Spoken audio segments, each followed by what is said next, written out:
Hi, my name is Rollis Burton, and this is my group leading report for HSCO 511 at Liberty University.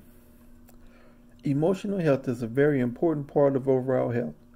People who are emotionally healthy have better control of their thoughts, feelings, and behaviors, and they are better equipped to cope with the challenges that life throws at them.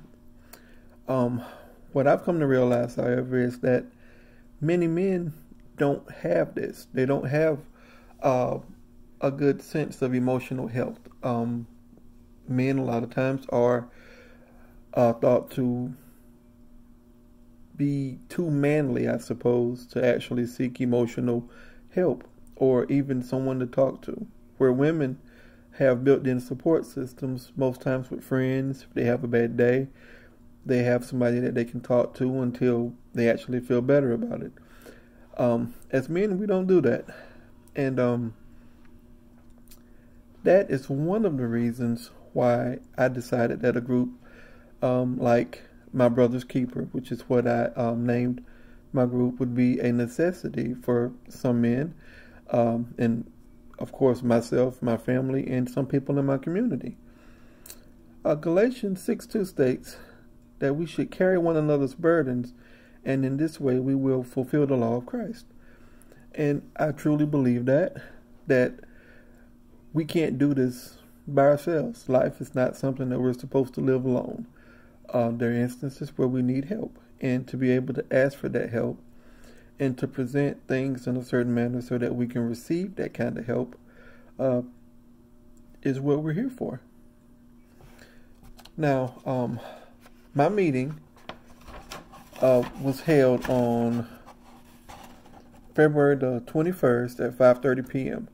and that was a Thursday. It was supposed to have been held on the 23rd of February, which was a Saturday, but there were some scheduling issues and conflicts, and we had to really do things a little bit differently.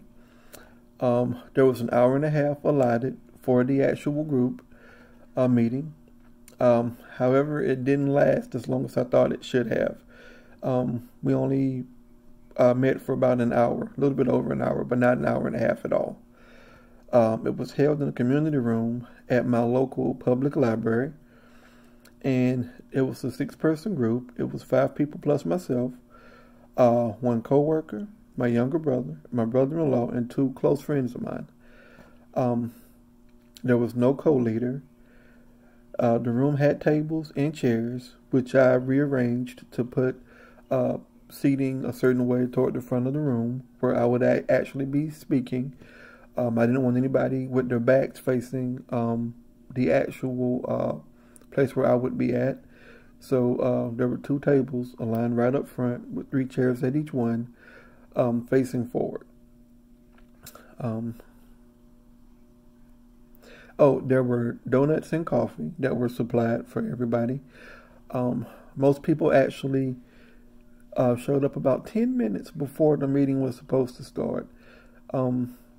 And we already knew each other, some a little bit better than others. So there was a little bit of socializing that went on before, where people kind of greeted each other and met. But there was a level of comfort that was already, there. So that was actually kind of good and perfect for this situation. The meeting actually started on time at 5:30. I was able to introduce myself, and we talked about the expectations of the group. They were presented along with ground rules.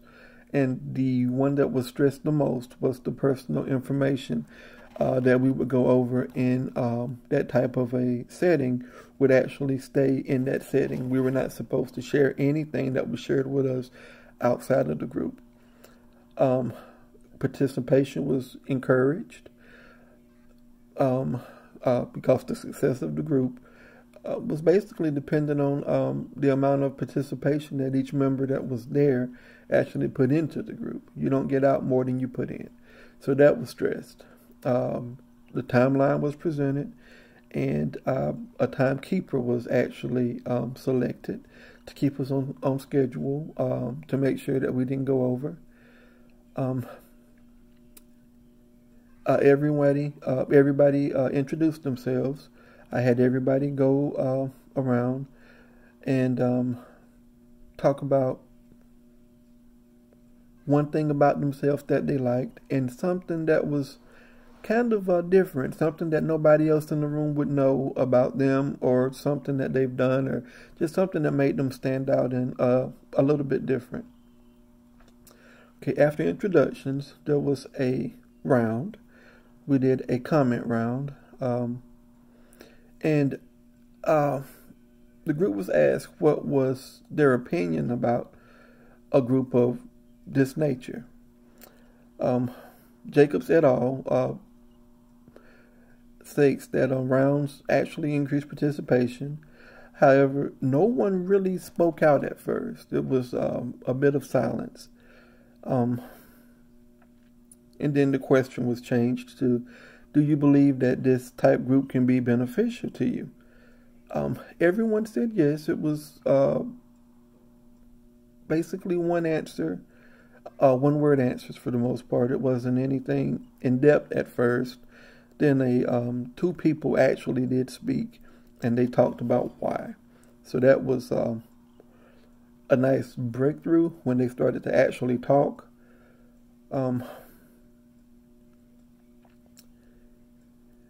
After that, we actually did a dyad activity. We broke off into 3 groups of 2, and we were to discuss any situations we'd ever been in where we felt that we could not actually talk to anybody. Not because it was a terrible situation that we just felt like it was either too much to just have a conversation about or whatever, but if we felt like it was one of those situations where it wasn't necessarily considered to be masculine or manly to have that type of a conversation. And in this group, when we did this activity, the pairs of people, there were a lot of conversations going on. You could kind of hear we were in groups, but we were still kind of close together. So everybody really participated. When we got back into our actual big group where we were talking about what we discussed in our activity. However, at that point, there wasn't a lot of discussion that actually went on. There were 2 people, and it was the same 2 people from before, that actually spoke up again. I went ahead and let them speak. They were the only 2 people, other than myself, that actually spoke about too much of anything in the group. I didn't want to actually press the people that were being silent because I didn't want them to be any more uncomfortable. I could tell by their facial expressions. They may have had something to say, but they did not feel comfortable enough at that time to actually say it. So I didn't cut anybody off. I went ahead and let things kind of play out like they were, hoping that if we did do this again, possibly if we did it again, because I do think it was something that was positive. Several people that were there actually said that it was something they would be interested in doing again. And ironically, 2 people that didn't say anything throughout the meeting other than their introductions really were ones that actually mentioned that to me. So I'm not really sure if it was a success or not. Personally, I do think that I was a little overzealous in trying to actually form a group that I thought was a necessity in the community because of knowing how certain people are men. Men don't really share. And those people are the ones that were invited into the group. So it's interesting that I picked a group of people that normally don't talk to have a group session with and try to encourage them to do so. So it didn't quite work out like I thought it should. A few things that I do think I need to work on. I may have gave a little bit too much leniency to certain people with speaking, and maybe I should have cut them off.